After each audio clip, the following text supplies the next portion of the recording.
Na-turnover na ni Mayor Benjamin Magalong ang ilang technical report sa bagong Special Advisor ng Independent Commission for Infrastructure o ICI na si Rodolfo Azurin.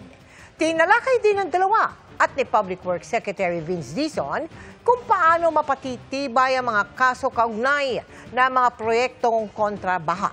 Nakatutok si Dano Tingkungko.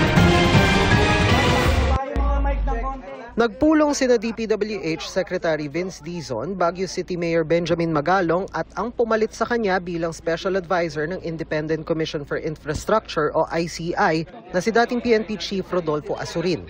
Bukod sa turnover, pinag-usapan nila kung paano mapapabilis ang investigasyon habang sinisigurong mauuwi sa conviction ng mga ihahaing kaso.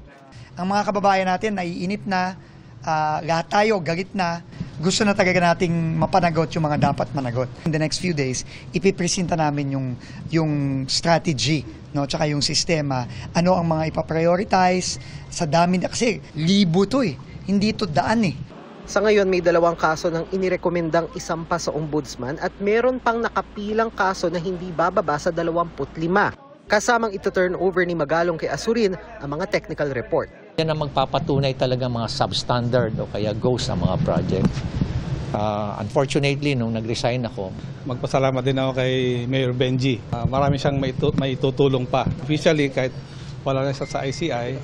Sinabi rin ni Magalong na wala siyang nakikitang problema kung hindi isa-publiko ng ICI ang mga pagdinig nito. walang anomalya yung we're trying to ferret out the truth, ano? At meron sensitibo na mga nire-release at nilalabas sa Kongreso.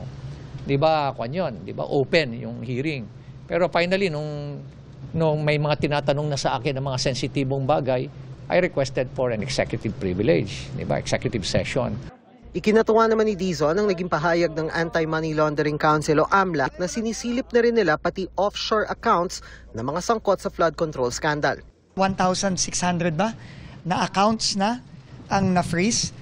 To be honest, I think unprecedented yan. Ang next step, pagbawi. At yun ang pag-uusapan namin. Kasi kailangan, hindi lang enough yung may makulong, sabi nga ni Pangulo, kailangan maibalik natin yung pera ng mga kababayan natin. Hinihiling naman ni Azurin ang dagdag na tauhan mula sa AFP at PNP para mapabilis ang investigasyon. Para sa GMA Integrated News, Dano Tingkungko, Nakatutok, 24 Oras.